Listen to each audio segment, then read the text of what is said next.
Ammo is crazy expensive and hard to find, and dry fire is life. I use the Mantis X10 to keep my handgun skills strong, and it makes dry practice fun and challenging. Check it out at the link below.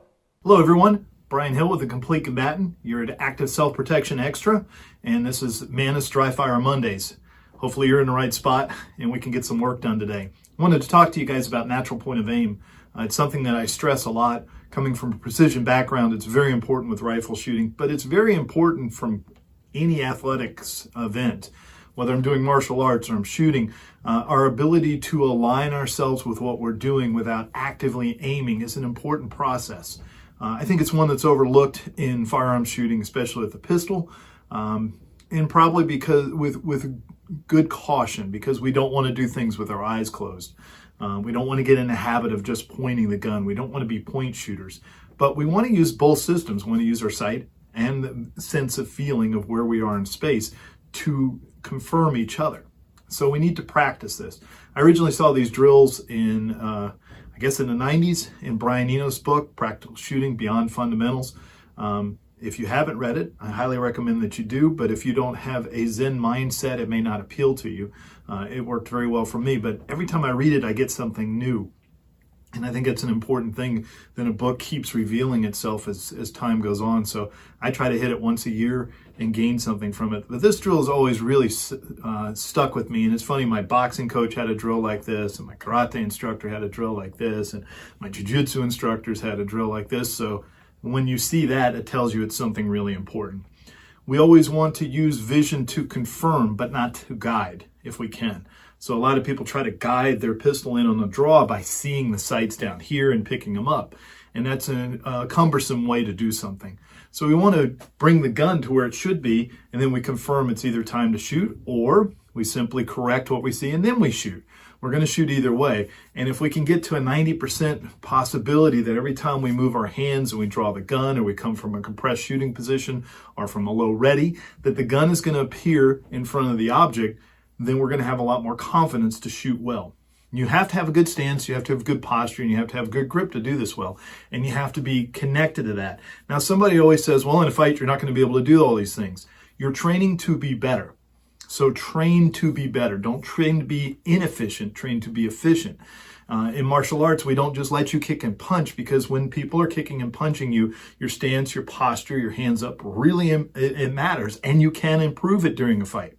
Don't buy into this, I'll just be the lowest denominator. Depends on how hard you're willing to work. Now let's think about that. There's a fixed mindset in the world. At birth, I was only given so much, and that's as good as I can be. It's wrong. We're all in a growth mindset. We all can get better. And the only thing that separates you from your greatest hero in any event is their willingness to sacrifice and work harder than you would. That's just simply it. All right. Sometimes we have some athletic ability, but it's funny, the guys that really rise to the top usually have something that they would think of as disability at the beginning. So you can be as good as everyone else if you're simply willing to do the work. And that's the hard part. The work has to be smart. It just can't be hard. So let's talk about a smart way to do this today. We're going to go fast while we're doing this, and we're going to do it with an empty pistol, and we're going to do it with our eyes closed. It's very important to go fast if you want to get faster. There's no other way to get faster than going fast. If you drove a car fast all the time and then you went back to the speed limit, it feels very slow because you have desensitized yourself to the feeling of speed, and your mind has developed the ability to process more information. So going slow won't get you there. You have to go fast sometimes. So once we make sure that we do these drills and everything is lining up, then we're going to go as fast as we can. All right, so let me show you how this works. Behind me I have a target.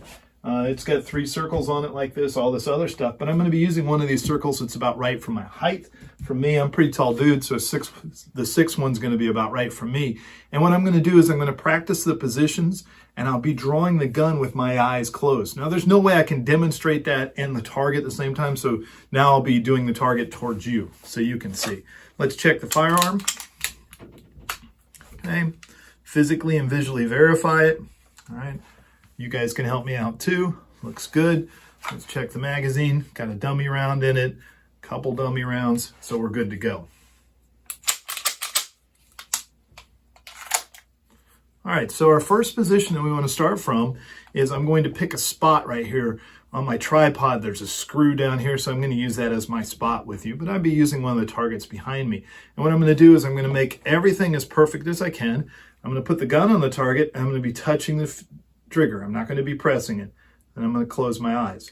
Now, interestingly enough, my dot moved up to about the 1 o'clock position. So it tells me a couple things. I must have leaned back a little bit because the dot rose, and I must have shifted my weight to the right side when I closed my eyes. Because once we get out of the seeing mode, we start feeling and you start gripping and grabbing the ground a little differently. So let's try it again.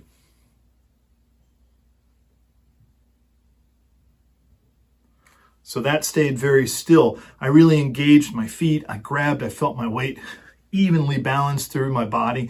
I connected my abs and it kept it still. So very easy when we're standing still and just touching the trigger. Now let's do the next position. So I'm going to start with a low ready. Okay, I'm just off the target here. And what I'm going to do is close my eyes. Okay, it was a little low, so I need to do that again. Close my eyes, move my finger to the trigger. Still low. Let's try it one more time. Okay, so that's pretty good. But I notice I'm over at the 9 o'clock position, so I need to engage my support hand a little bit more, or maybe shift my hips so they face the target better. Okay, so that was very good.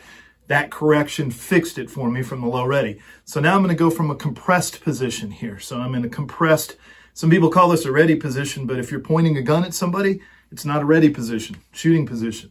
Okay, so we're going to call this a compressed shooting position because my muzzle is oriented towards the target right now. Now what I'm going to do is I'm going to close my eyes, exhale, feel my stance, finger to the trigger, open my eyes. All right, so I was at the 11 o'clock position. My dot was a little high. So once again, let's make sure my weight's forward into my feet. Good set. All right, so now the dot's over at the 3 o'clock. So I'm going to check, am I overcoming it with the left side? For me, this always means turn my right hip forward. Okay, now my right hip's forward. Pretty good. All right, I'm in a good position. So now I'm ready to go from the full draw. Okay, it's very odd when you draw with your eyes closed, you really feel everything and you start feeling the inefficiencies of your draw. So that's going to help you a lot. Okay, I got to tell you the truth.